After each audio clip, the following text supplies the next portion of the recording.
अपने शक्ति का एहसास कराना चाहिए। कोई भी माँ अपने बच्चे को दूध तब पिलाती है जब बच्चा रोता है। हिना साहब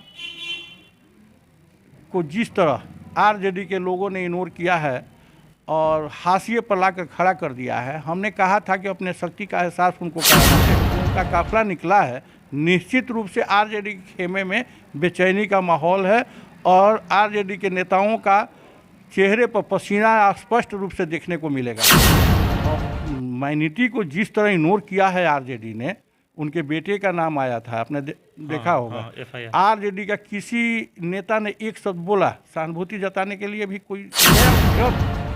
शहाबुद्दीन साहब जिंदा थे उस समय रघुनाथपुर के विधायक माननीय हरिशंकर यादव जी कहते थे कि शहाबुद्दीन साहब भगवान हैं, हम उनके लिए हनुमान हैं। लेकिन जब उस परिवार पर आफत विपत आया तो बेचारे चुप लगा गए, कहीं कुछ बोलते।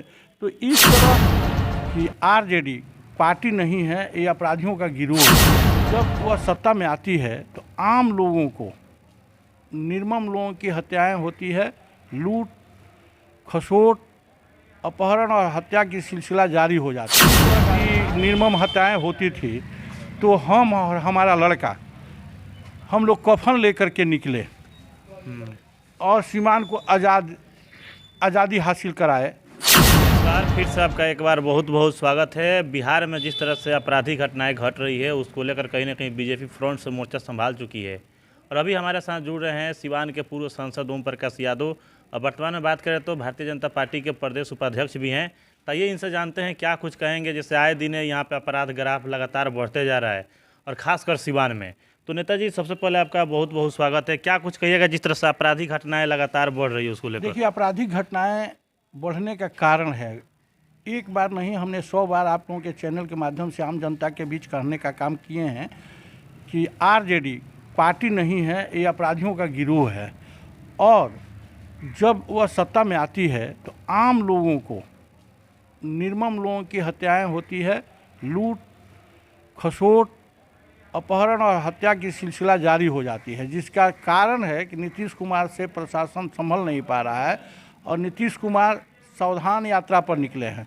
कहने के लिए तो वो समाधान यात्रा कहते हैं, लेकिन समाधान यात्रा पर निकलते तो उनको मढ़ौरा में आकर के समाधान ढूंढना चाहिए था, लकड़ी नबीगंज में जा कर के समाधान ढूंढना चाहिए था, लेकिन यहाँ न जा कर के उन्होंने अपनी असंवेदनशीलता का परिचय दिए हैं। निश्चित रूप से सीमान में विशेष रूप से बाज़ार के दिन मुर्गी और बकरी का वध होता है, मीट बिका जाता है। आज मनुष्य का जो हालात 90 का था, उस हालात में फिर से सीमान को लाने का श्रेय नीतीश कुमार को जाता है। इंसान के मरने का कोई दिन नहीं, भेड़ बकरी का कटने का दिन तय होता है, बाज़ार के दिन उनकी वध करके उनके मीट मछली को लोग बेचते हैं। लेकिन आम जनों का जो स्थिति परिस्थिति बनी है भयावह है। 90 के दशक जो रोएं खड़े कर देने वाला दिन था, वो हालात में फिर से सीमान और बिहार को नीतीश कुमार लाने का काम किए। आपराधिक ग्राफ जिस तरह से बढ़ रहा है, आप लोग कई सारे आंदोलन कर रहे हैं, रोड पे उतर रहे हैं, लेकिन उससे कोई फ़ायदा दिखाई नहीं दे रहा है। देखिए, हमने तो कहा है अपने विपक्ष के नेता आदरणीय माननीय विजय सिन्हा जी से कि सीमान जब गुलाम था, इसी तरह की निर्मम हत्याएं होती थी तो हम और हमारा लड़का, हम लोग कफन लेकर के निकले और सीमान को आज़ादी हासिल कराए। सर, आप भी आइए, राजेंद्र बाबू की धरती जीरादेई से हम लोग आंदोलन की शुरुआत करें, पैदल यात्रा करें, लोगों के मन में जागृति पैदा करें और निश्चित रूप से आगामी चुनाव चाहे वह 24 हो या 25 हो, आरजेडी को उखाड़ फेंकने का काम जनता करेगी।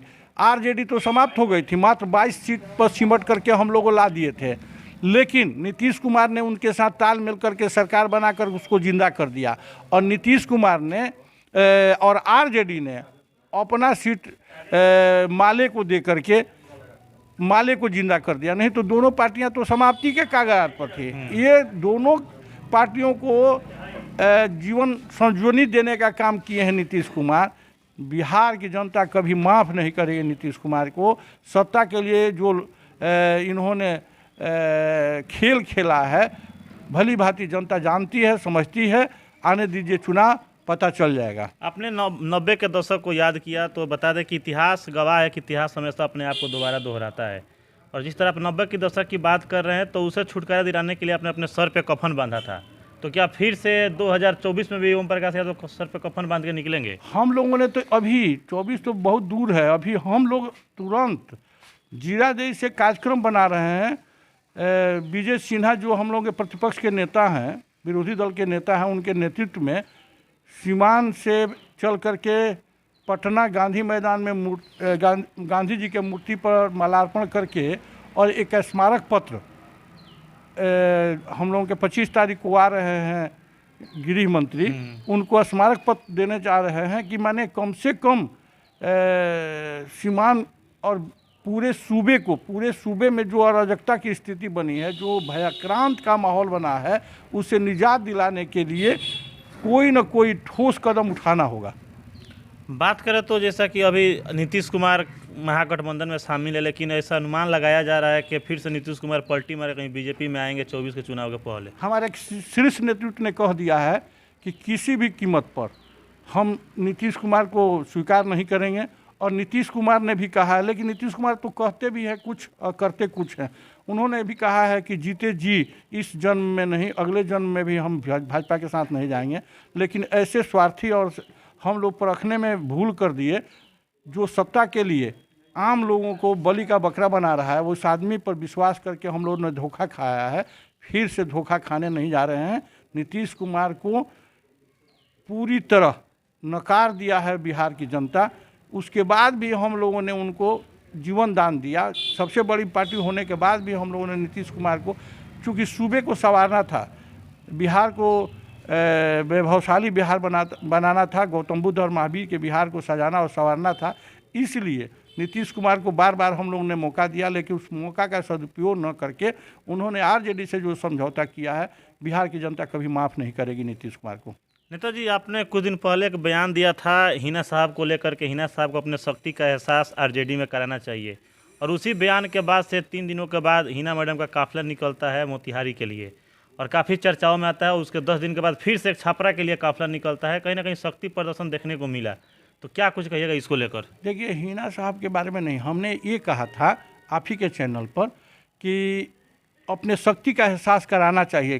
कोई भी माँ अपने बच्चे को दूध तब पिलाती है जब बच्चा रोता है। हिना साहब को जिस तरह आरजेडी के लोगों ने इग्नोर किया है और हाशिए पर लाकर खड़ा कर दिया है, हमने कहा था कि अपने शक्ति का एहसास उनको कराना चाहिए। और जिस दिन से उनका काफिला निकला है, निश्चित रूप से आरजेडी के खेमे में बेचैनी का माहौल है और आरजेडी के नेताओं का चेहरे पर पसीना स्पष्ट रूप से देखने को मिलेगा। तो अगर यही काफिला उनका लगातार निकलता है तो कहीं ना कहीं आरजेडी बैकफुट पर चली जाएगी।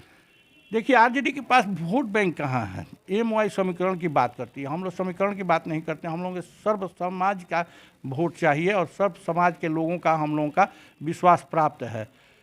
अब माइनॉरिटी को जिस तरह इग्नोर किया है आरजेडी ने, उनके बेटे का नाम आया था, आपने देखा होगा। आरजेडी का किसी नेता ने एक शब्द बोला, सहानुभूति जताने के लिए भी कोई गया उनके यहाँ? जब आफत विपत आता है तो अपना शुभचिंतक पूछने जाता है, लेकिन पुछार करने नहीं गए। लेकिन जब शहाबुद्दीन साहब जिंदा थे, उस समय रघुनाथपुर के विधायक माननीय हरिशंकर यादव जी कहते थे कि हम हमारे लिए शहाबुद्दीन साहब भगवान हैं, हम उनके लिए हनुमान हैं। लेकिन जब उस परिवार पर आफत विपत आया तो बेचारे चुप लगा गए, कहीं कुछ बोलते।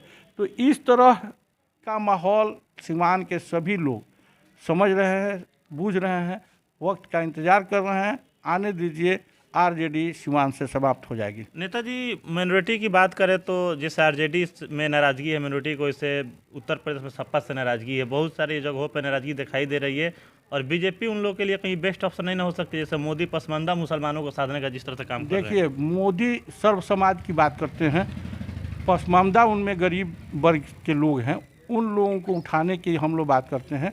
मदरसे में सिर्फ उर्दू न पढ़ करके उसी मदरसे में कंप्यूटर की शिक्षा हमारे उत्तर प्रदेश के माननीय मुख्यमंत्री योगी आदित्यनाथ जी दे रहे हैं और उनको अपने जीवन अवसर उपलब्ध करा रहे हैं, आगे बढ़ने का मौका दे रहे हैं।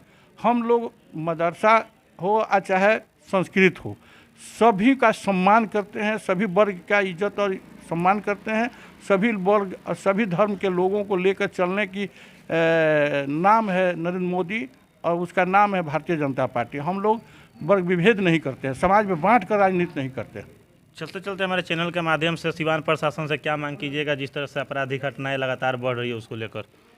इस प्रशासन से भय मुक्त समाज बनाने का आशा करना बेकार है। एक एसडीपीओ थे सुधीर बाबू, अकेले अपने दम पर सिवान में अपराध और अपराधियों पर शिकंजा कसने का काम किए थे, लेकिन एसपी साहब मुख्य दर्शक बने हुए हैं। रोज़ सिवान में माँ बहनों के सुहाग गुजारे जा रहे हैं, बहनों की कलाई सुनी की जा रही है, माताओं का गोद सुना किया जा रहा है।